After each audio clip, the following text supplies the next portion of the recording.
Welcome to Finding Family DNA, the show about finding and connecting birth families, with your host, Jay Rosenzweig, founder and CEO of birthparentfinder.com. And now, here's Jay. Welcome to episode 50 of Finding Family DNA. I'm Jay Rosenzweig, founder and CEO of birthparentfinder.com, and I'm really excited. This is 50 episodes of this show, and this has just been an amazing ride. And with Misty, Misty's here, and she's been a great co-host for the last probably 30 episodes. And Misty, this has been a crazy ride. What are your thoughts? It's been exciting. Every one of the stories that we bring on here are so different for so many different ways, and it's really rewarding to be able to talk to our clients and hear their stories and just learn about their journey. And initially, the co-host was Chris Schauble, the news anchor of Channel 5 Los Angeles. And obviously, he couldn't continue because he came directly from the studio from KTLA, and it was really early in the morning, and he was exhausted by the time he got to the show. And we filmed in a studio in Van Nuys, California, Schauble Studios. And I have a special surprise because I'm bringing in right now Indy Fawcett and his wife, Tori, who run Schauble Studios, and Indy edits these episodes. He's been editing every single one since day one, and Tori is the art director for the thumbnails for the show. So first, Indy, so glad to have you. Hey, so cool to be on the other end of being on the show. I love it. And you guys got married last year, and I want to congratulate you on that. And you guys are a wonderful couple, and you are my friends, and I'm so glad I met you. I don't even know how I got connected to you guys and who referred me. Was it Rich Jamiro from Channel 5? I believe so. Yeah, I had reached out to Rich on Tech, as he's known in LA. Because we were looking for clients for our podcast studio, and he said it just didn't really work out, although he was interested. And then I guess word spread to you, and I think you had originally reached out through, I think, one of our Google ads or something like that. You were searching on Google for something, and you came through, and it was just so fortuitous because honestly, it's such a pleasure to work with you. So it's so great that this happened. And I appreciate that. And we have some questions for you guys that we compiled, and we just want your honest thoughts, your honest opinion. It's been, I guess, 2.5 years of working on this show. And let me start asking the first question. So it was 2024. I believe it might have been April. What did you think of Finding Family DNA? What did you think it was going to be like? Oh, man. Honestly, Jay, and you know this from my interactions with you early on, I knew it was going to be exactly the hit show that it was going to be today, didn't I? What about you, Tori? I thought you guys were super nice. I loved the stories you brought in. I thought it was so interesting. Sorry, our cat. I loved it. I thought it started a little formal just because that's Chris's background. And so we're like, okay, is this a podcast? Is this a talk show? We weren't sure at first. But you guys really, got a hand of the format, and as the show has gone on, you guys have gotten so comfortable with the guests and talking, and so it's turned into a really great show. And it's a team effort. It really does take a team. And so 50 episodes, this is 50. How have you seen the show evolve and change over the last couple of years? Oh man. I mean, if any of the people watching now have been watching since episode 1, they know easily. I mean, the show has kind of evolved in formats, and honestly, at first it was kind of uncertain, like who's the primary host? Is Chris going to stay for long term, like that kind of thing? And when Chris kind of left the picture, so to speak, it was kind of rocky for a little while. You were trying to find your legs as a host, And honestly, you have grown so much in confidence in being able to do that. That's really kind of what's kind of shows through, honestly, is just kind of being green and then kind of learning the host elements of it so that you can extract or kind of um uh really hone in on and focus on exactly the story of the person, which I think you do so well. And I appreciate that. And I really didn't know what I was doing the first season.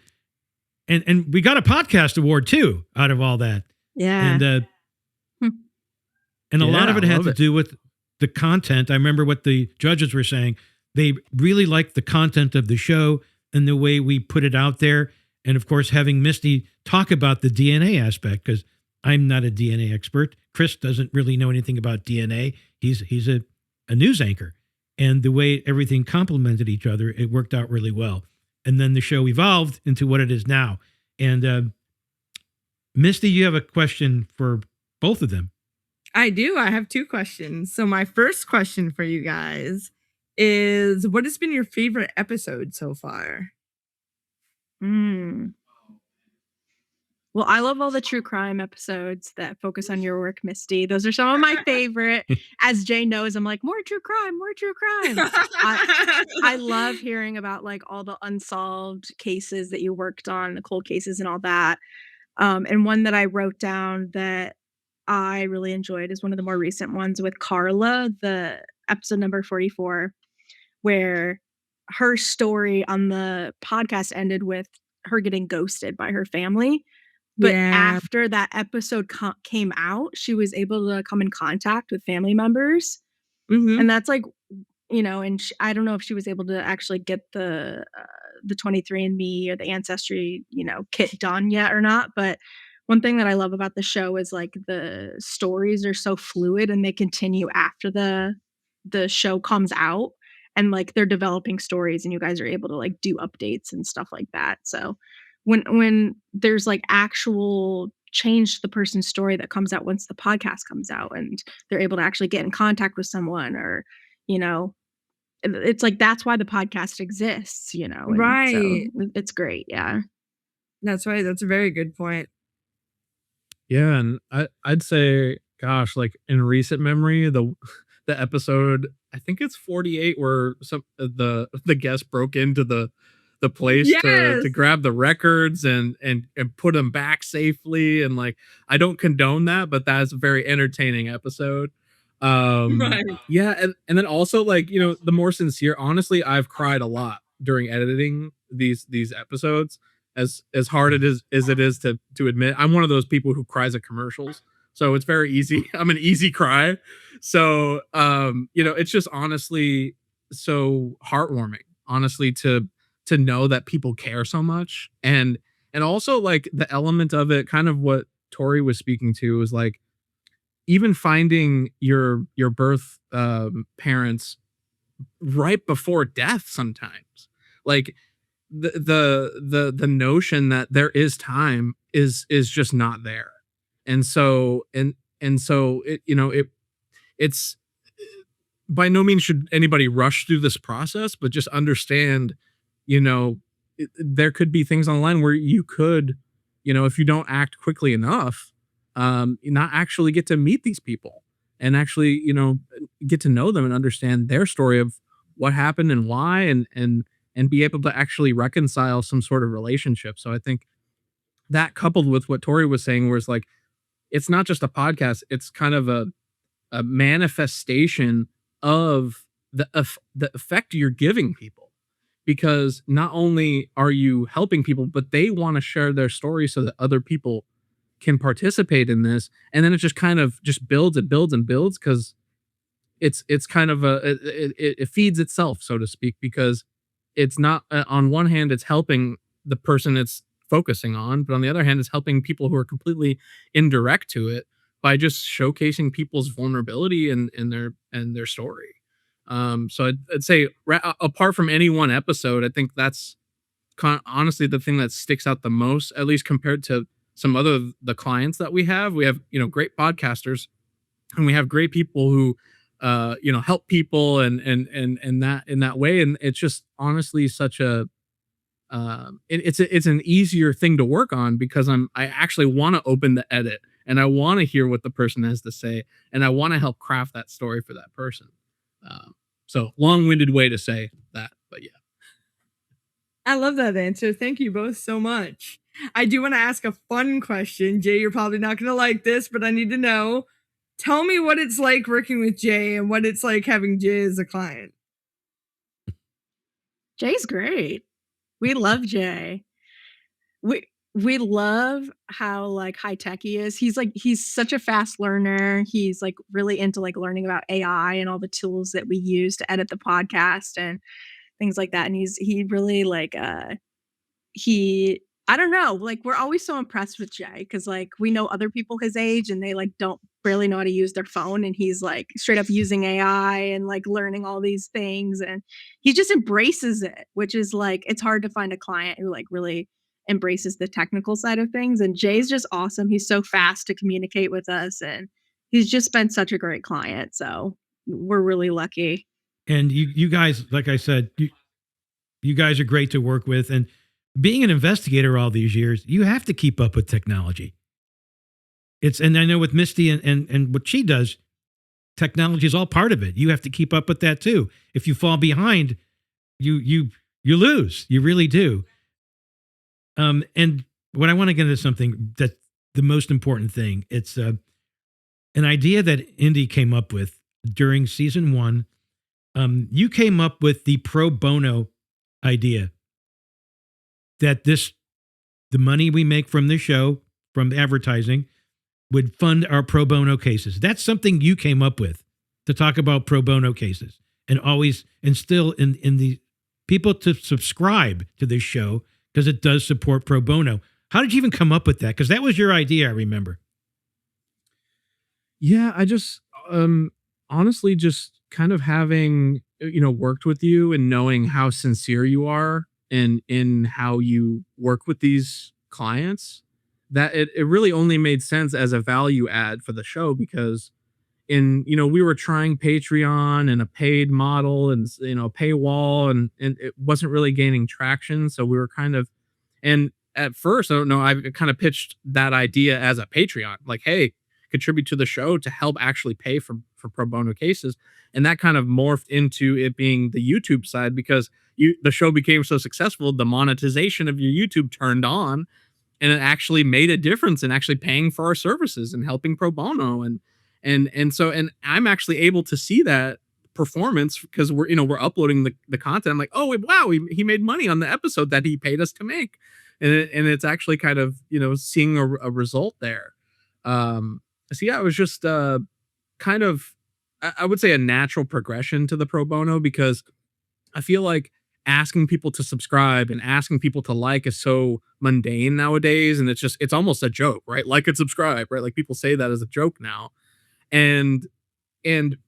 But also the presenting it as a value add, like if you subscribe, you are actually helping people by clicking that button.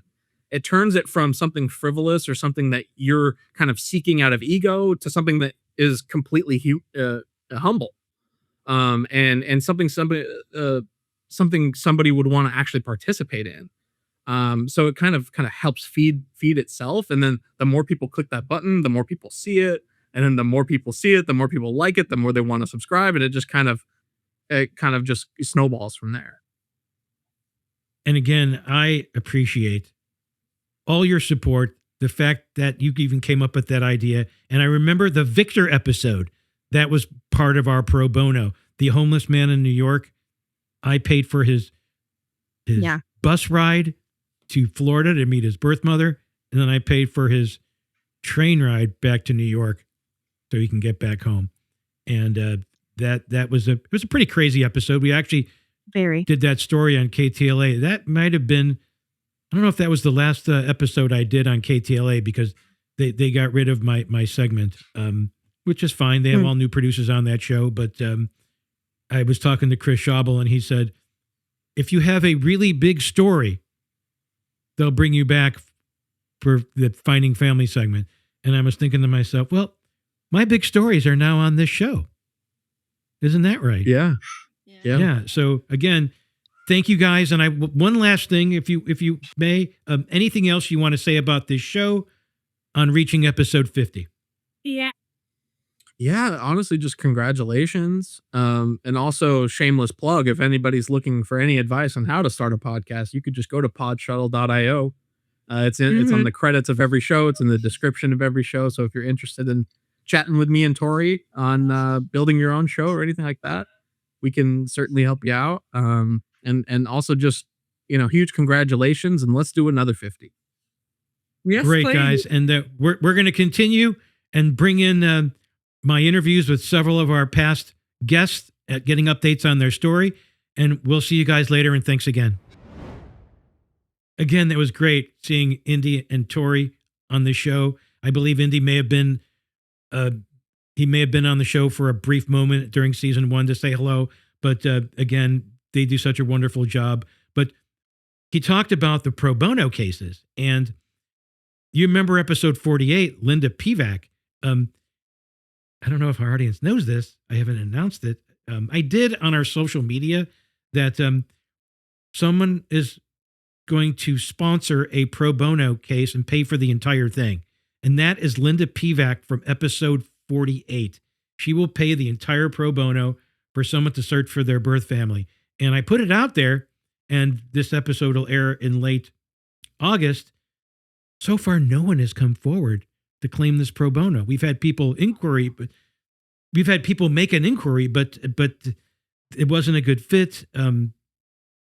But we're looking for that one person who can come forward, who has a compelling story, and we can help find their birth family. The ones that did come forward, their cases would have been impossible to solve. What I want to play now is a clip from Linda Pevac congratulating us on our 50th episode. Hi, Jay and Misty. Did I hear correctly that you're about to celebrate your 50th episode of Finding Family DNA? That I was so happy to be a part of episode number 48. Well, congratulations, and thank you from all of us adoptees that you're helping us find our families. It's so important. So that was Linda Pevac from episode 48. Wonderful person. And if you know anyone who is searching for their birth family who can't afford the services of birthparentfinder.com, have them send me an email at jay@birthparentfinder.com, and I will look it over and contact that person to see if they're possibly eligible for the pro bono. And that leads us to what I wanted to talk about today. The 3 former guests on our show that I want to give updates on their cases. And I interviewed them previously, and we're going to play clips. Specifically, this one is from Lakeeta Greene. She was episode 4 and 24, where she wrote 2 books. One talking about her life growing up without her mother, who abandoned her as a child, and then finding her later on. But I found her mother 1 month after that book was released. And then 2 years later, you helped find her birth father. It was complicated. I think Facebook was a huge help in that one. And then the guy took a DNA test, and it turned out, yes, that's her father. She did the second book, and we featured her on him. We featured her birth father on episode 24. So I'm going to play this interview, which is quite long, of Lakeeta Greene and myself talking about her relationship now with her birth mother and her birth father. So here's that clip. So I'm here with Lakeeta Greene. If you remember, Lakeeta was from episode 4 of Finding Family DNA, and that's when we had Chris on the show. And we solved Lakeeta's case shortly after her book, Seeking Closure, came out. And we solved her case by finding her mother, and she reunited with her mother. And let's start with that before we get into the other episode that we had you on, which was 29. So all this time, you've been in contact with your mother, you talked to her. What's your relationship like now? We don't really have the best relationship. So we're trying. I mean, I'm trying, I guess, to build some form of relationship. What is holding that up? I mean, her, obviously, but I think maybe my expectations of what I thought, whatever I expected from finding her, locating her, um, I assumed we would just, I guess, jump in right into the mother-daughter role. Obviously, I wasn't raised with her. I didn't know her that well, but I assumed, you know, we she would want to try as hard as I've been trying, but um it seems like as long as I'm giving, it seems like it's just a what I can do for her type of relationship. Um so And is she still living in the same place she was when you met up with her? And does she work at all? no. So she's really not in a good place then. I mean, she's not working, but she's not. I mean, well, I was gonna say she's not hungry. However, when she calls me, it's always for what she needs money for food or for other things. But I mean, she has a roof over her head. She has an apartment. Um, I just can't tell if she's happy that she has her daughter in her life, or if she's happy that ooh, she thinks she found a bank. So, it's the phone calls are never just to see how I'm doing. It's she needs something from you, is that it? Every phone call. It's never just, or even if it starts off with, "Hey, how are you?" The common thing people say to each other is, "I'm fine, and you?" But I realized that with her, I have to kind of watch it a little bit. Um, I will say, maybe within the past, 30 days, if so, that this is the most I've spoken to her. Like, so that's why I say, I don't know, maybe, this is what, August. I hadn't spoken to her since Mother's Day. She called me on Mother's Day, and I was actually heading to the cemetery to visit my grandmother. And she was on the phone, I guess, waiting for me to tell her happy. I mean, the way I got the way I perceived the phone call, it was, you're not going to tell me happy Mother's Day. Like, she was waiting on the phone for that, for me to, hey, happy Mother's Day. And, this was my first Mother's Day without my grandmother, who I considered my mother. So I really wasn't in the mood, to speak to anyone, let alone in the mood for her shade or her attitude. You know what I mean? Right. So after Mother's Day, she gave me a little bit of an attitude. I guess because I didn't call her first. And then we hadn't spoken. I hadn't heard from her from Mother's Day until May, June. I actually just spoke to her, like I said, within the last 30 days. This is the most I spoke to her. Maybe towards like the middle of July. She started calling again. She hasn't asked me for anything. So I'm not sure, maybe my sister said something to her. I don't know. But she actually has not asked me for anything. And I actually was able to convince her to let me bring my father to see her so they can try to kind of refresh each other's memory on making me. So let's skip ahead to Mm-hmm. this was last year, about a year ago. We had you on the show, episode 29, with your birth father. And this was your book, Closure at a Cost, of talking Right. about the story of how we found your birth father And it was pleasant to have him on the episode. It really was. And I don't know, since then we haven't spoken much.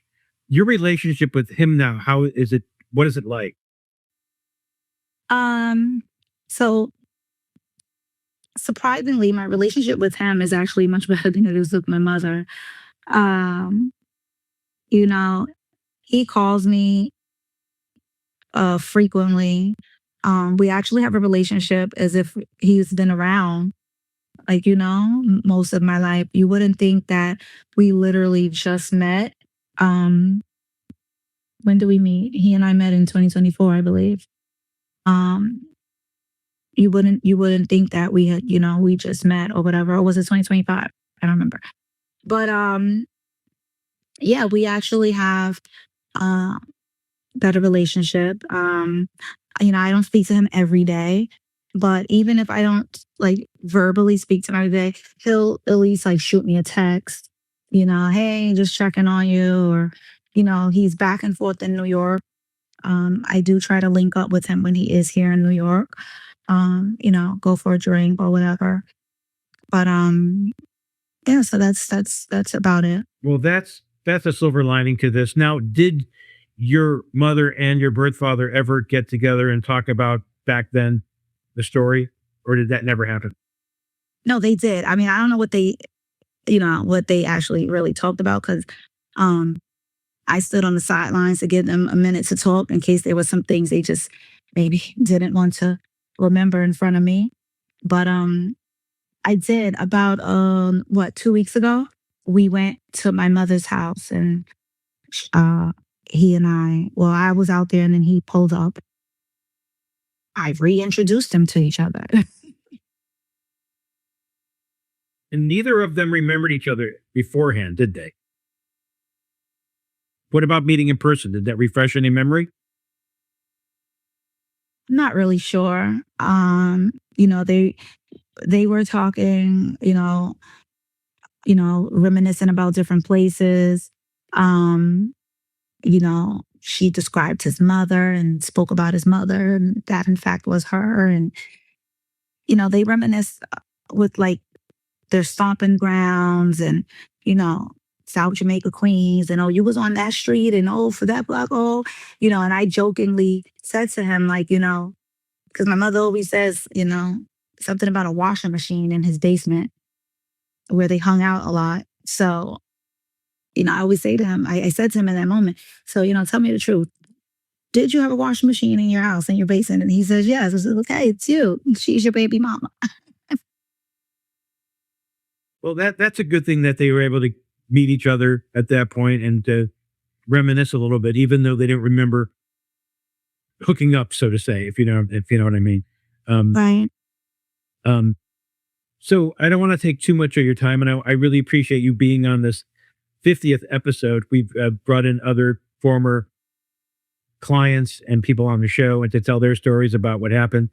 But I want to ask you about, first of all, you did write 2 books. I want to ask you quickly about what you learned from writing these books and what you want to tell other people who are considering writing books about their experience. And I got to tell you, I have a couple other clients that are in the process of writing books about stories similar to yours. So what would you say to them? I think the best advice I can give people is to keep going. No matter how long it takes. My first book took me about 3 years to complete, and that's because it does take an emotional strain on you. Yes, it's therapeutic. Everyone's like, you keep a journal and, you write your thoughts down and your feelings. And yes, those things are therapeutic. However, they can also dredge up a lot of memories, things that you have pushed in the back of your mind that you suppressed. Like, anyone who's read my books, especially the first one, I say in my book, I was the queen of suppression. So, writing these books, or, anyone who's in the process of writing books, should be prepared to go through some moments of, why am I doing this? I need to stop. Well, basically, with me, it was, why am I doing this to myself? It was, why am I putting my business out here into the world? And, why why am I causing this emotional strain on myself? But in the end, look where it got me. There were times where, and the reason why that first book took me so long, there were times where I had to close my computer.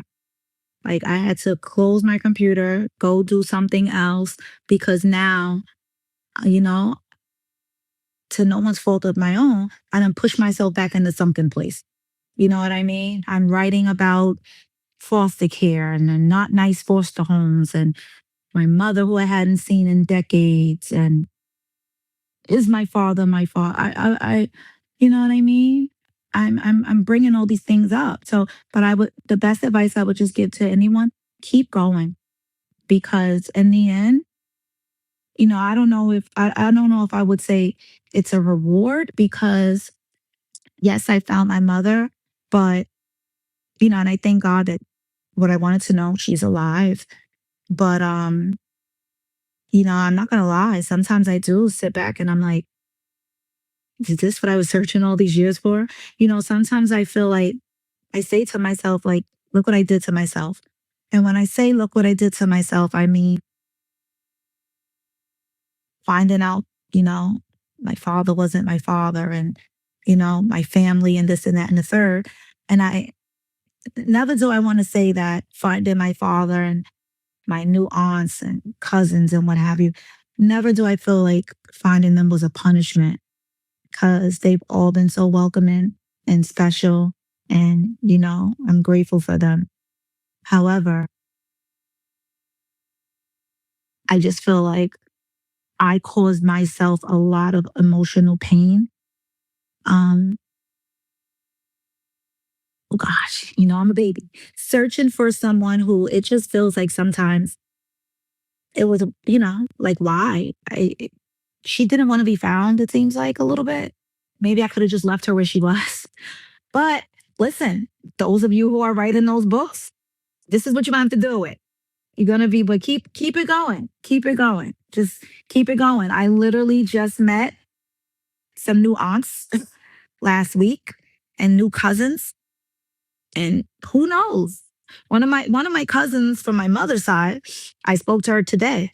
And she literally was screaming like, oh my God, how was your trip? Meaning, because it was just last week. And she's like, girl, this thing is like a Tyler Perry movie.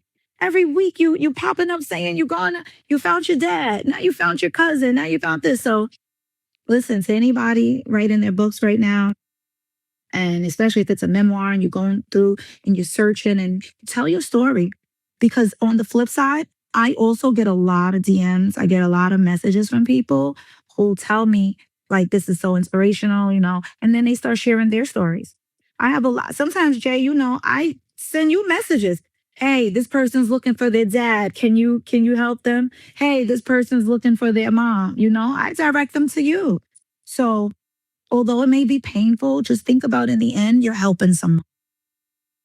And that's a really good message, Lakeeta. And again, thank you for doing the referrals and thinking of me. And also, I know your social media is public. Where would people find you on social media? Which account would you like them to go to? It's seeking_closure 228.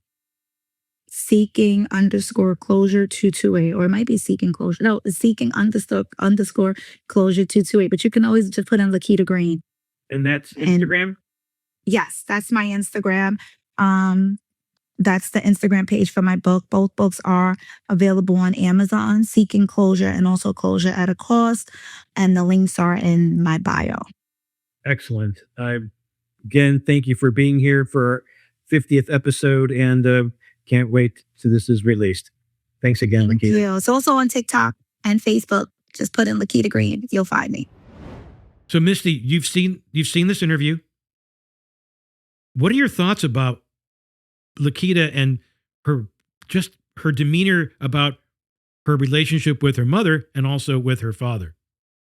I think it's really illustrative of how every story is different. You can take one person like Lakeeta, and the maternal story might be vastly different than the paternal story. The outcomes might be different. The way the relationship develops is different. But I love that she has those two different journeys and those two different stories to complement each other in her life. And she has just the experience from her maternal side to her paternal side, and she can explain how that deeply affects her as a person. Yeah. You noticed at the beginning of the interview, she was kind of quiet and responded kind of slowly. And then she built up her feelings and then just talked about really no relationship with her mother. Right. She tries, it's a little toxic. And then the silver lining is that she talks to her father all the time. And that's exactly wonderful. Yeah. And it doesn't always happen that way. So we're going to take a quick break and we're going to talk about two other cases. This is Jay Rosenzweig, the founder and CEO of BirthParentFinder.com. Sometimes the missing piece of your life is a person you've never met. For over 2 decades, our team of expert investigators and genealogists at BirthParentFinder.com has relied on the power of DNA and genetic genealogy to reconnect thousands of families separated by time, distance, and circumstance. Visit BirthParentFinder.com and begin your journey today. Your family isn't lost, it's waiting to be found. Hello, it's me, Rosie, and I just wanted to say congratulations to Finding Family DNA on their 50th episode. You guys do incredible work and share amazing stories, and I know we're all looking forward to 50 more. Welcome back to Finding Family DNA. You just saw the congratulations video clip from Rosie Okamura. Now, Rosie, if you recognize the voice, she does the voiceovers for this show, the That's intro right. and the ending. And also, she was the co-host on episode 15. That was with Mary Maybe. And she talked about scams and how to identify a scam. And that played a role in the way we reach out to people and making sure that we're not a scam. So the next story that we have is episode 26. That was Bethany Innocenti. And I sat down with Bethany. We did an interview. And she told me about what happened with her birth father and where that remains today. So let's play that interview. So I'm with Bethany Innocenti from episode 26 of Finding Family DNA.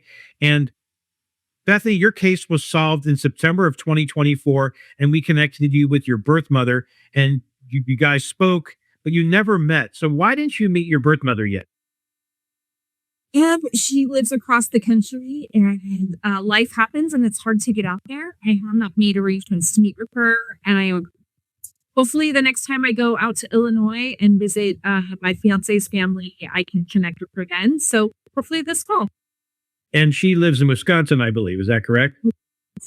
And she has a big family, doesn't she? And I understand they wanted to meet you right away and have a big reunion, right? Yeah. It was all very sudden and a little overwhelming, I would say. Yeah. But you do speak to her. I don't know how often. Well, about once a month on average. Sometimes life gets busy, but about once a month. Well, that's pretty good. And shortly after we connected you with your birth mother, I know Misty worked on this case. And it was basically a DNA surprise because your birth father had no idea that he fathered a child, and it took him back. He had to figure out whether this was a scam or not. And I remember you saying that you initially met your birth father, had a relationship with him, and somehow it went south. But real quick, I know we talked about that. Just tell our audience briefly why it went sour.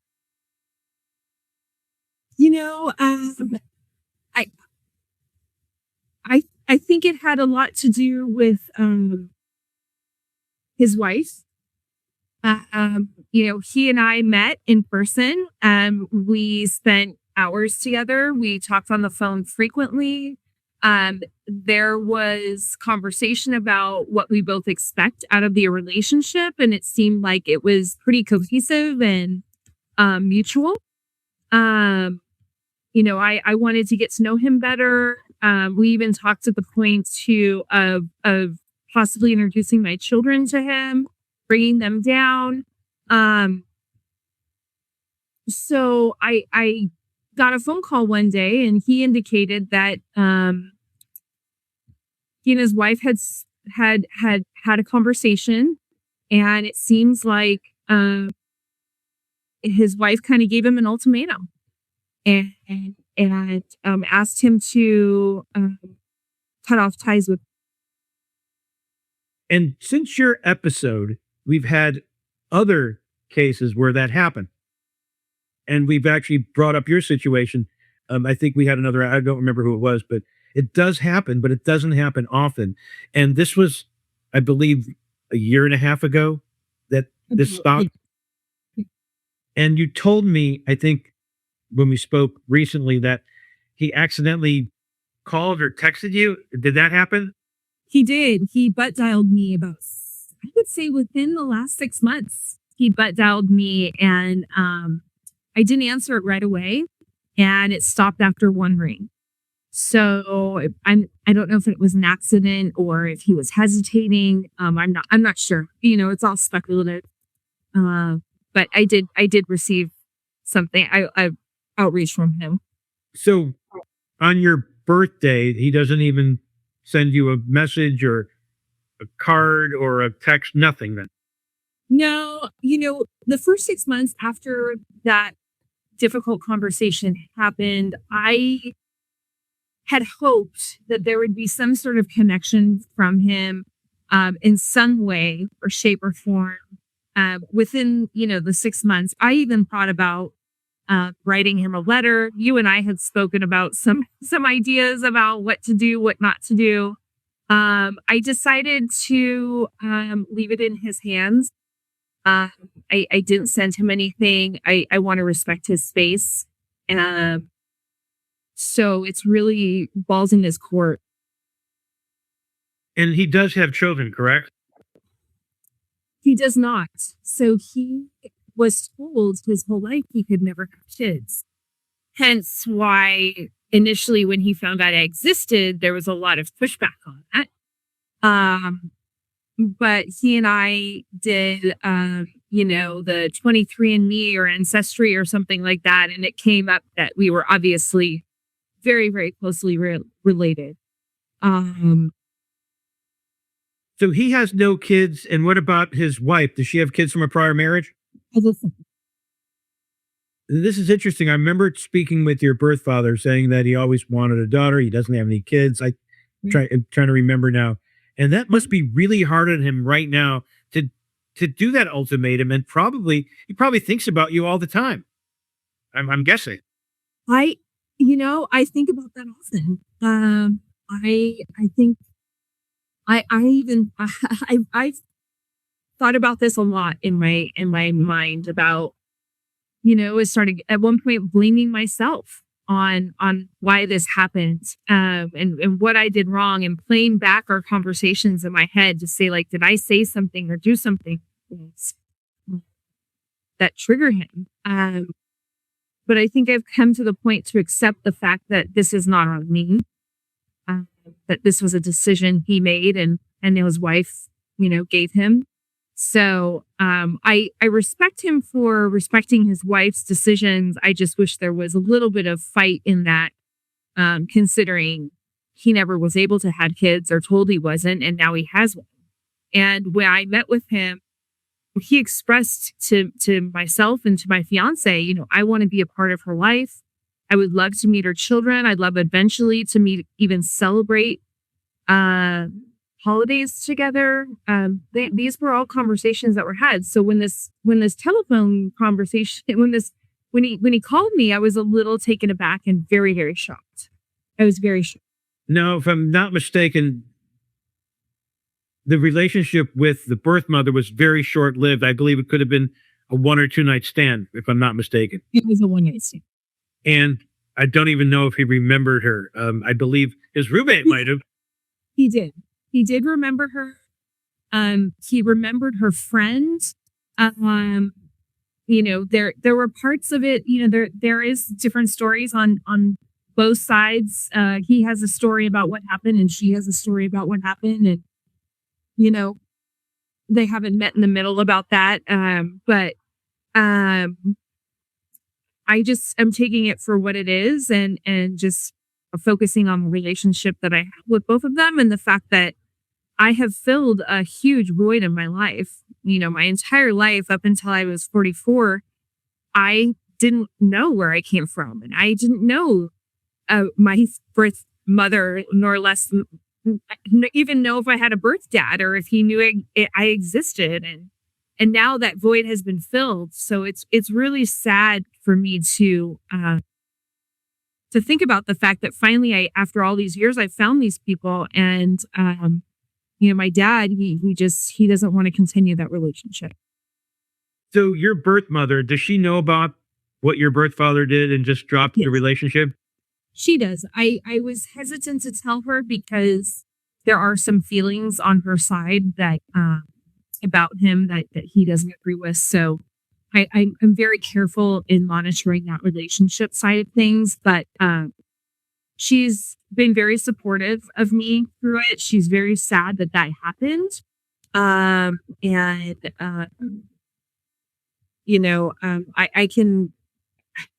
can only do what I can do, and it's where I am. Right. And I'm wondering if it was different circumstance where your birth father and your birth mother had been married at one time and you were placed for adoption and you reached out later on, that situation might be different than it is today. It could be. Yeah, very well could be. Yeah. And like I said, one night stands, one of our other episodes, there was a one night stand, and the guy embraced it.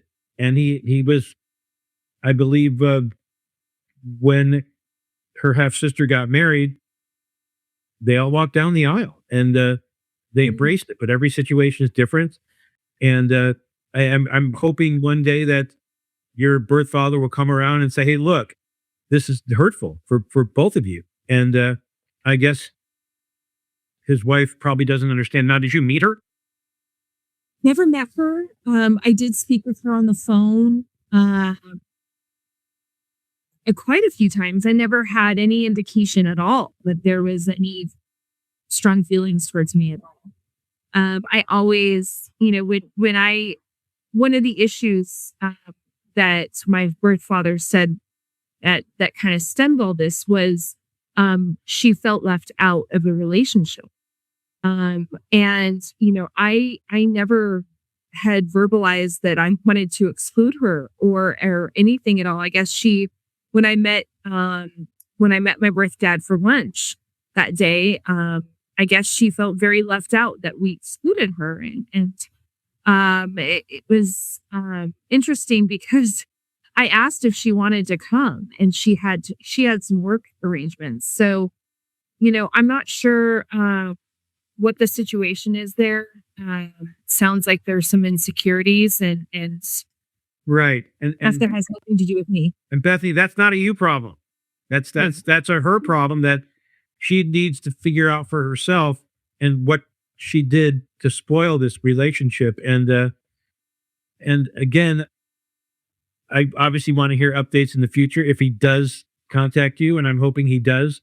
And I want to thank you for being on this special 50th episode of Finding Family DNA. And is there anything else you want to say to our audience about anything about our show, about anything regarding adoption?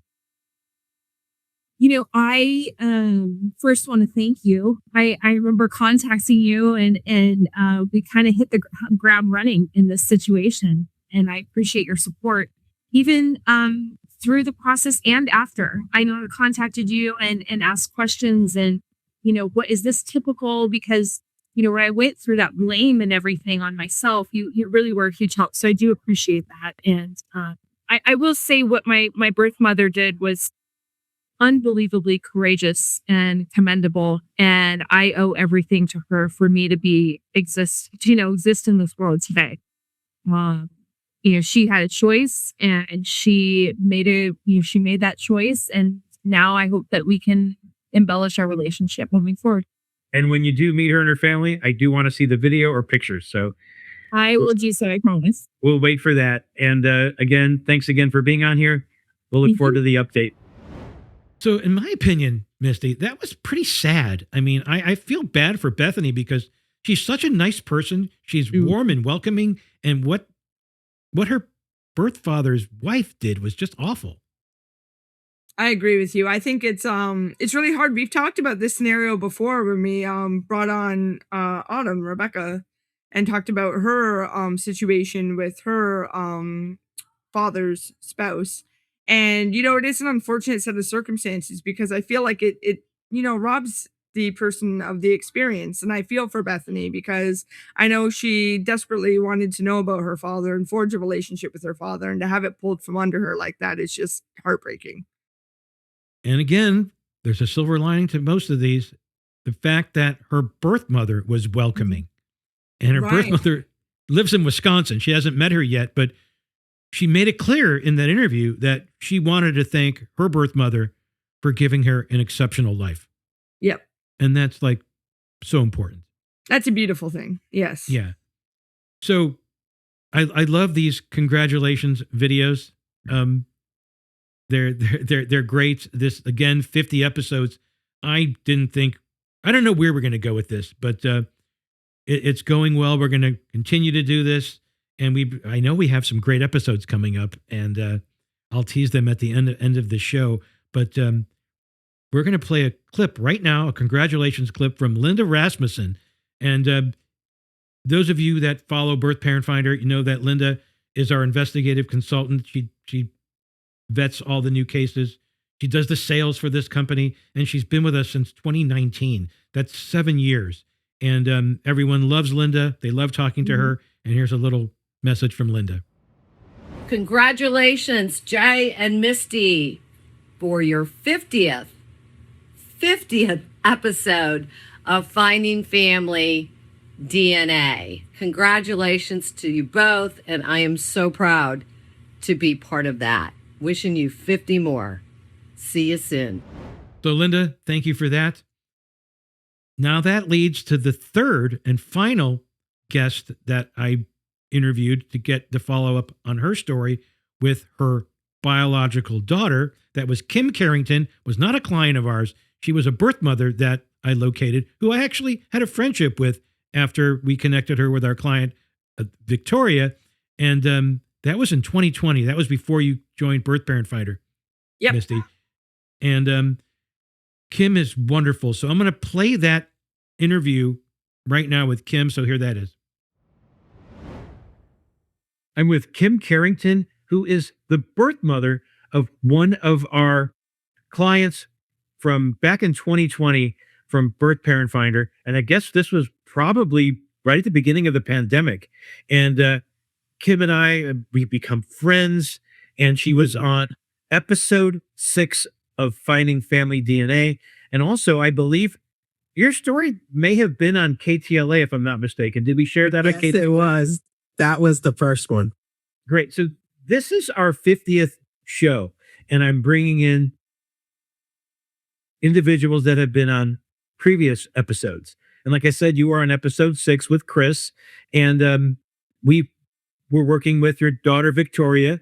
We found you, and you got reunited, and you've had a wonderful relationship. I guess it's been 6 years now, right? Yes, 6 years. Yes. It's beautiful. She's met my mother. She's met her sisters. She's met my brother. She met her nieces and nephews last year. They came down for a cookout. It was fun. So a lot of these stories that we do, a lot of these reunions, sometimes they don't work out, and sometimes after the birth mother, whether it's their daughter or the son, they meet and then it just falls apart. Why has your relationship with Victoria been so strong? Prayer. I believe in the power of prayer and God. God and Jesus is my life, and he guided us back together. And how far does she live from you? She lives in New Jersey, so that's about 4 hours. And you talk how often? Yeah, we try to talk at least once or twice a week. If not, we at least get twice a month. That's amazing. And how often do you see her in person? We haven't seen each other since last year, May, but we communicate. Wonderful. Every time she travels or every time I travel, we send each other pictures. I just came back from Aruba. She's been to Italy, and then she just came back from Anguilla and I believe it was Virginia Beach. She just went with her husband and Dorian. Right. So you've had this wonderful relationship with Victoria. And like I said, a lot of times these relationships don't work out. Do you have any message for people that sometimes doesn't work out for them? What is your message to them? First, you got to forgive yourself if you gave your child up for adoption, because that's hard. It was pain. But until you forgive yourself and you can live with yourself and then talk to your son or daughter that you gave up for adoption and let them know you love them, you care for them. But at that moment in your life, you knew you wasn't going to be the perfect person for them or the perfect parent for them. But it starts within you. And until you heal what's within yourself, it's going to be hard for your child to connect with you. Right. And like I said, we shared your story on episode 6, and people should go back and watch that episode. It was wonderful. And I know back then we did Patreon, where we did an extra segment that we charged people for, and we don't do that anymore. And everyone loves the fact that we tell the whole story on our full YouTube episodes. Is there anything else, Kim, that you want to say to our audience about our show, about what we do, about anything? Birth Parent Finder, you should utilize them. It was a miracle when I picked up the call and Jay was on the other side telling me that he found Victoria. Of course, I cried, screamed, yelled, thank God. And God guide my divinity. So guide our divinity is my saying. Jay is a sweetheart. His company will help. You just got to reach out. And Kim, I know you're all over social media, so I know your page is public. So how would people find you on Instagram? So I'm on Instagram, Sunflower869205, which represents my 3 daughters.